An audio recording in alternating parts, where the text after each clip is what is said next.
में दुल्हे होते हैं तो पहला राजा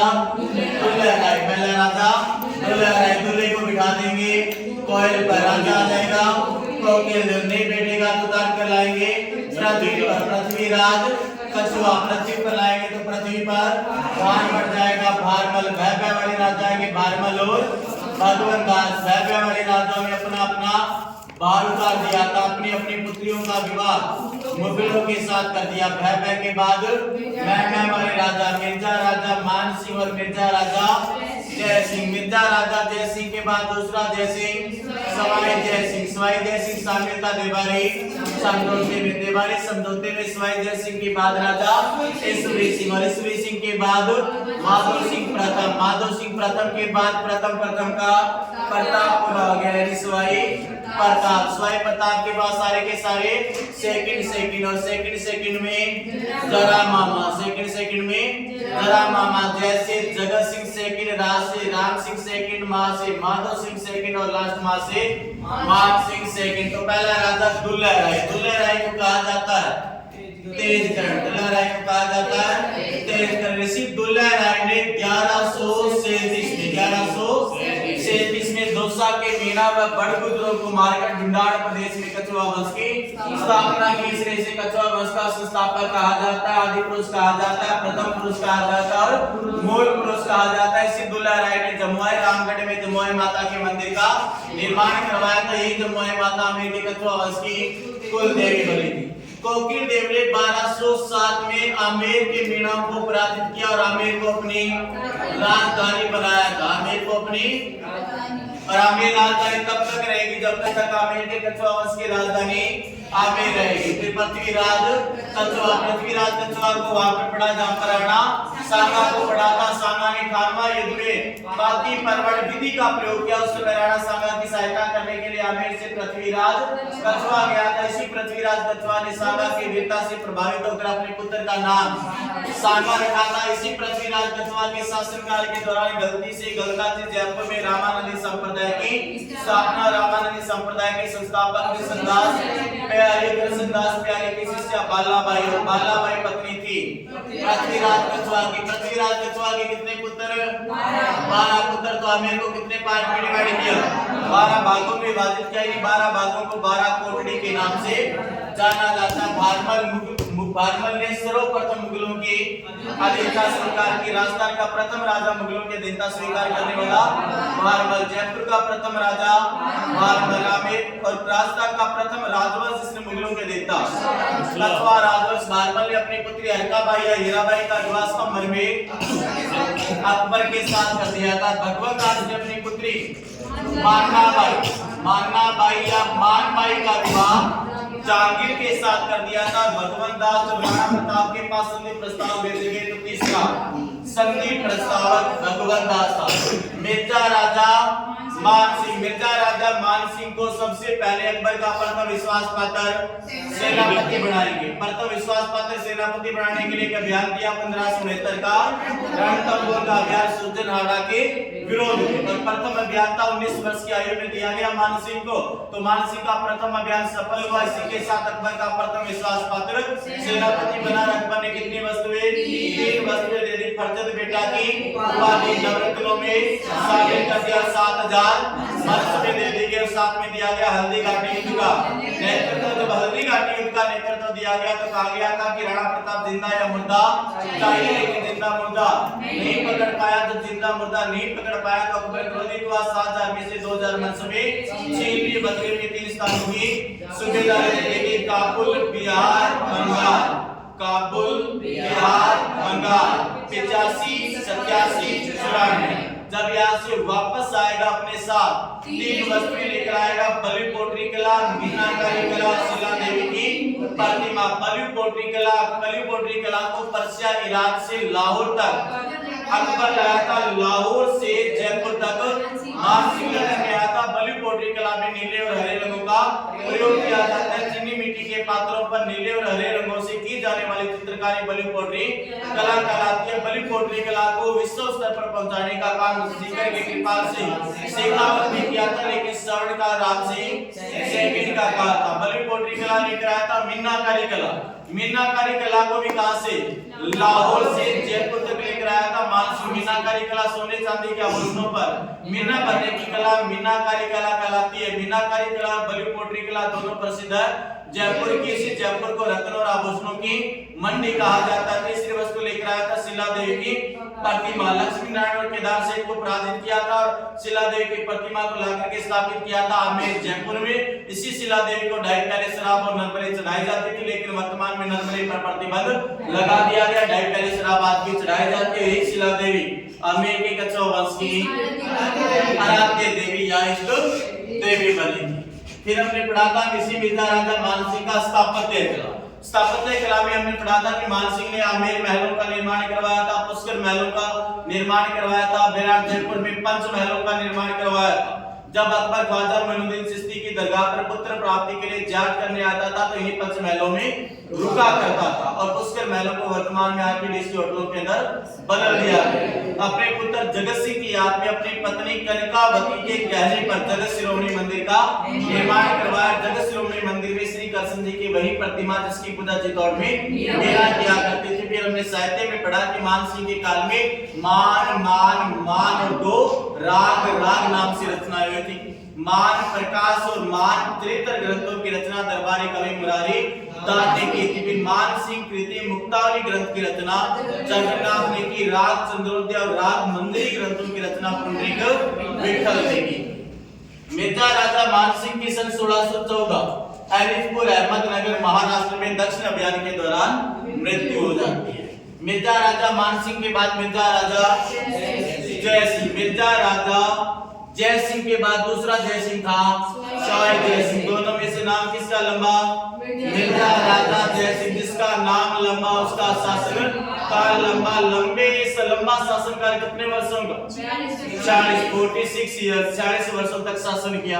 तो जिसका नाम लंबा उसका शासन काल लंबा, 40 वर्षों तक शासन किया। लंबे शासन काल में लंबे लंबे दोहे लिखे गए थे। बिहारी सबसे ग्रंथ की रचना तो हिंदी का कवि बिहारी किसका दरबारी कवि, मिर्जा राजा जय सिंह का दरबारी कवि। हिंदी का कवि बिहारी था जिसने बिहारी सस्य ग्रंथ की रचना की। और बिहारी सस्य ग्रंथ में 713 दोहे। तो लंबे शासन काल में लंबे दुर्ग का निर्माण हुआ था। चिल्हाय का किला यानी जयगढ़ दुर्ग का निर्माण हुआ था। लंबे दुर्ग में से के लंबी तो जयगढ़ तोप रखी गई। और लंबे शासन काल में एक लंबे आदमी के साथ एक लंबी संधि हुई थी।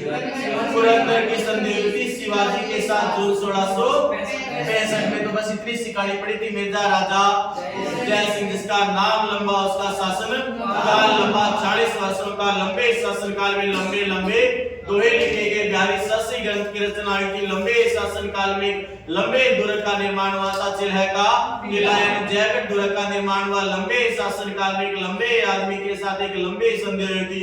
शिवाजी के साथ पुरंदर की संधि हुई थी। मिर्जा राजा जय सिंह के बाद सवाई जय सिंह। सवाई जय सिंह को हमने 3 स्टेप में पूरा किया। सबसे पहले सवाई जय सिंह शामिल था देबारी समझौते में। देबारी मतलब 2 बारी समझौते में शामिल था। उसके बाद 500 सालों का निर्माण करवाया था। फिर बुला लिया था हुड्डा सम्मेलन में। स्पीड तेज हो गई घोड़े की तरह से। अंतिम समय यज्ञ करने वाला हिंदू राजा स्पीड तेज हो गई थी। तोप की तरह से तोप डालने के कारखाने का निर्माण करवाया था। सबसे पहले 2 बारी देबारी समझौते में शामिल था। हम लोगों ने पढ़ा कि देबारी समझौता सर्वप्रथम बुलाने का विचार संग्राम सिंह का था, लेकिन संग्राम सिंह की मृत्यु हो जाएगी तो बुलाएगा जयपुर का राजा सवाई जय सिंह। लेकिन अध्यक्षता करवाएगी मेवाड़ के राजा जगत सिंह सेकंड से अध्यक्षता करवाएगी। तो सबसे पहले 2 बारी समझौते में शामिल 500 सालों का निर्माण। दिल्ली जयपुर उज्जैन मथुरा वाराणसी। दिल्ली जयपुर उज्जैन मथुरा वाराणसी 500 वेधशाला का निर्माण करवाया था। सबसे बड़ी वेधशाला जयपुर की है और सबसे प्राचीन वेधशाला दिल्ली की बड़ी सर्वेशाला में बड़े बड़े यंत्र रखे गए। ऊंचाई मापने का सबसे बड़ा यंत्र राम यंत्र रखा गया। सबसे बड़ी घड़ी सौर घड़ी या सूर्य घड़ी रखी गई है। नक्षत्रों की गणना करने का यंत्र जयप्रकाश यंत्र रखा गया है। सबसे बड़ी सर्वेशाला को जंतर मंतर कहा जाता है। जयपुर की सर्वेशाला को जंतर मंतर कहा जाता है। इसी जंतर मंतर को यूनेस्को ने अगस्त 2008 से अपने विश्व सांस्कृतिक धरोहर में शामिल कर लिया। अगस्त 2010 से अपने विश्व सांस्कृतिक धरोहर में शामिल कर लिया। तो 5 सर्वेशालाओं का निर्माण करवाया। दिल्ली, जयपुर, उज्जैन, मथुरा, वाराणसी। सबसे बड़ी जयपुर की और सबसे प्राचीन दिल्ली की। 5 सर्वेशालाओं का निर्माण करवाने के बाद बुला लिया 17 जुलाई 1734 सफल हुआ। क्या सफल? उसके बाद स्पीड तेज हो गई घोड़े की तरह से। अगली मौसम में यज्ञ करवाने वाला हिंदू राजा सवाई जय सिंह था। सवाई जय सिंह ने समय यज्ञ करवाया। उसका पुरोहित रत्नाकर पुंडरीक रत्नाकर था। जबकि समय यज्ञ का घोड़ा देव सिंह कुमारी ने पकड़ा था। स्पीड और तेज हो गई तोप की तरह से। तोप धागे के कारखाने का निर्माण सवाई जय सिंह ने। लेकिन जयगढ़ गुरु का निर्माण मिर्जा राजा जय सिंह। पहले स्टेप में इतनी बातें पढ़ी, फिर हमने स्थापत्य कला पढ़ी। स्थापत्य कला में पढ़ा कि 18 नवंबर 1727 को जयपुर शहर की स्थापना की गई थी। जयपुर शहर की नींव रखी गई थी। तो जयपुर शहर का संस्थापक सवाई जय सिंह। जयपुर शहर की नींव रखने वाला पुरोहित जगन्नाथ। जयपुर शहर की नींव रखने वाला पुरोहित जगन्नाथ। जयपुर शहर का वास्तुकार विद्याधर भट्टाचार्य। विद्याधर भट्टाचार्य था। इसने वास्तुकार जयपुर शहर का वास्तुकार था विद्याधर भट्टाचार्य। जयपुर शहर की स्थापना करेगा। इसके अलावा इसने नाहरगढ़ दुर्ग का निर्माण करवाया था। नाहरगढ़ दुर्ग की तलहटी में जयपुर के राजाओं की छतरियां बनी हुई है, जिन्हें गेटोर की छतरियां कहा जाता है। सभी राजाओं की छतरियां गेटोर में बनी हुई, लेकिन श्री सिंह की छतरी सिटी पैलेस के पास बनी है। इसी ने माउंटा झील और सिटी पैलेस का निर्माण करवाया था। ये सब हमने स्थापत्य में पढ़ा। साहित्य में पढ़ा कि ज्योतिष पर आधारित जयसिंह कालिका, नक्षत्रों पर आधारित जीत मोहम्मद शाही ग्रंथों की रचना। इसके बाद राजा आ गया था ईश्वरी सिंह और फिर आ गया माधव सिंह प्रथम। इन दोनों को हमने पढ़ा था देवारी समझौते में राजा बनना था माधव सिंह प्रथम को, लेकिन राजा बना ईश्वरी सिंह। जब ईश्वरी सिंह राजा बना तो फिर माधव सिंह प्रथम सहायता लेगा मराठों की, और मराठों की सहायता से आक्रमण कर दिया। सन 1747 राजमहल टॉमपाइल और युद्ध में विजय हो जाती है ईश्वरी सिंह की। और ईश्वरी सिंह ने अपने जयपुर के अपने विजय के उपलक्ष्य में जयपुर के त्रिपोलिया बाजार ईश्वर लाड सरगासुली का निर्माण करवाया था। ईश्वर लाड सरगासुली का निर्माण करवाया था। और उसके बाद दोनों भाइयों के बीच एक ही दौर हो जाता है सन 1748 बगरू का युद्ध, और दूसरे युद्ध में विजय हो जाएगी माधव सिंह प्रथम। लेकिन मराठों ने ईश्वरी सिंह पर अत्यधिक मात्रा में कर लगा देश के कारण ईश्वरी सिंह ने आत्महत्या कर ली थी। सरगासुली से कूदकर, और जब इस बंदे ने आत्महत्या कर ली तो इसकी आत्महत्या करने के बाद राजा आ जाएगा माधव सिंह प्रथम। और इसी माधव सिंह प्रथम ने 63 में सवाई माधोपुर शहर की स्थापना की थी और शीतला माता के मंदिर का निर्माण करवाया था साक्षु जयपुर। सवाई प्रताप में हमने पढ़ा कि सवाई प्रताप को पढ़ेंगे तो प्रताप बढ़ेंगे, साफ बढ़ेंगे, उसके बाद तमाशा खत्म कर देंगे। प्रताप बढ़ेंगे, साफ बढ़ेंगे, उसके बाद तमाशा खत्म करेंगे। ऐसे करके प्रताप बढ़ेंगे, यदि साफ बढ़ेंगे, जब प्रताप बढ़े साफ बढ़े तो साइडों से आवाज आएगी, जगह बढ़ गई, मतलब हवा महल का निर्माण करवा दिया था। तो प्रताप बढ़ गए, साफ बढ़ गए, प्रताप बढ़ गए। यानी जयपुर चित्रकला शैली का स्वर्णकाल सवाई प्रताप का काल था। सवाई प्रताप ने अपने दरबार में 22 विद्वानों की एक मंडली बनाई थी। 22 विद्वान जो 22 भाषाओं के ज्ञाता थे। 22 विद्वानों की मंडली को गंधर्व 22 कहा जाता था। इसी गंधर्व 22 के माध्यम से अपने दरबार में राधा गोविंद संगीत सार सम्मेलन करवाया था। राधा गोविंद संगीत सार ग्रंथ की रचना की गई थी। 22 विद्वानों की मंडली को गंधर्व 22 कहा जाता। कितनी भाषाओं की ज्ञाता?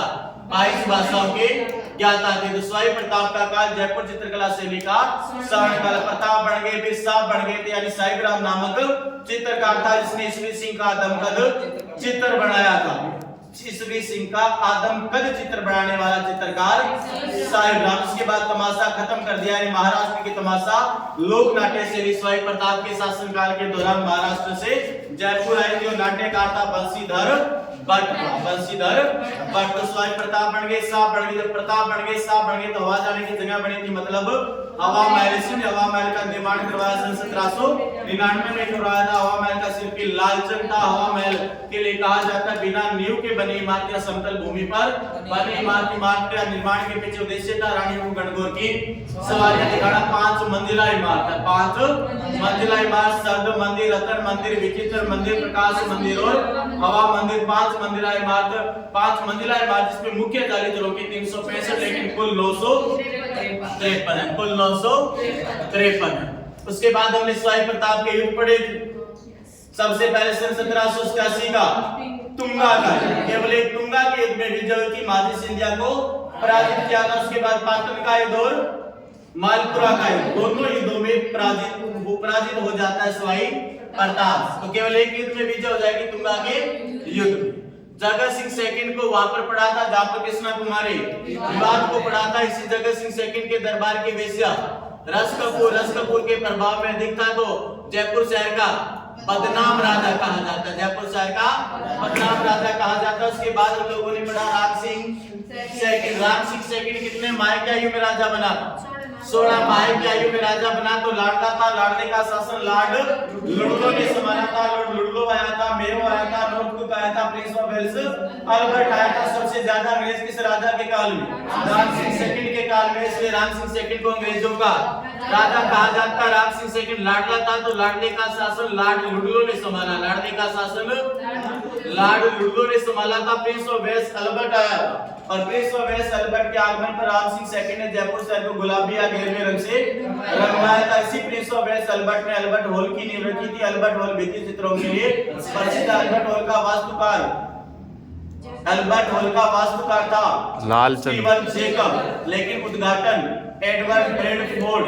और जयपुर शहर के लिए पिंक सिटी शब्द का प्रयोग स्टैनले रीड ने किया था। पिंक सिटी शब्द का प्रयोग करेगा स्टैनले रीड करेगा, स्टैनले रीड ने किया था। फिर हम लोगों ने पढ़ा कि राम सिंह सेकंड 1857 की क्रांति के समय जयपुर का राजा था, और क्रांति के दौरान अंग्रेजों की सहायता की, तो बदले में अंग्रेजों ने सितारे हिंद की उपाधि से नवाजा था, और कोटपुतली का परगना स्थायी रूप से दे दिया गया था, राम सिंह सेकंड को दे दिया गया था। इसी राम सिंह सेकंड का काल बलि पोट्री कला का स्वर्ण का, लेकिन बलि पोट्री कला आई थी मान सिंह के काल में। फिर हम लोगों ने लास्ट में पढ़ा कि राम सिंह के काल में राम राम राम राम नाम से काम हो रहे थे। किस नाम से? राम राम राम राम नाम से काम हो रहे थे। रामगढ़ बाग का निर्माण करवाया गया था, राम बाग पैलेस का निर्माण हुआ था, राम निवास बाग का निर्माण हुआ, और राम प्रकाश थिएटर की स्थापना हुई थी, जो फारसी भाषा का प्रथम रंगमंच था। राम सिंह सेकंड के बाद माधव सिंह सेकंड यानी पैसों वाला राजा कितने स्थानों पर पैसे? 4 स्थानों पर पैसे लगाएगा। मदन मोहन मालवीय को बनारस हिंदू विश्वविद्यालय के लिए 5 लाख रुपए दान में दिए थे। सिटी पैलेस में चांदी के बड़े पात्र रखवाए थे। अपनी 9 प्रेमिकाओं के लिए एक जैसे 9 डायलॉग का निर्माण करवाया था, और मेहमाननवाजी करने के लिए मुबारक डायलॉग का निर्माण करवाया। लास्ट राजा पड़ा था मानसिंह सेकंड। राजस्थान के एकीकरण के समय जयपुर का राजा मानसिंह सेकंड था। इसी मानसिंह सेकंड ने जयपुर शहर का विलय एकीकरण के चौथे चरण में किया था। चौथे चरण का विलय 30 मार्च 1949 को वृत्त राजस्थान में किया गया। वृत्त राजस्थान में जयपुर, जोधपुर, जैसलमेर और बीकानेर 4 रियासतों का विलय किया गया। मानसिंह सेकंड को आजीवन राज प्रमुख का पद दिया गया था। एकमात्र ऐसा व्यक्ति जो आजीवन राज प्रमुख रहा था। पोलो खेल का खिलाड़ी था। पोलो खेलते समय घोड़े से गिरने पर बंदे की मृत्यु हो जाती है। कहां पर?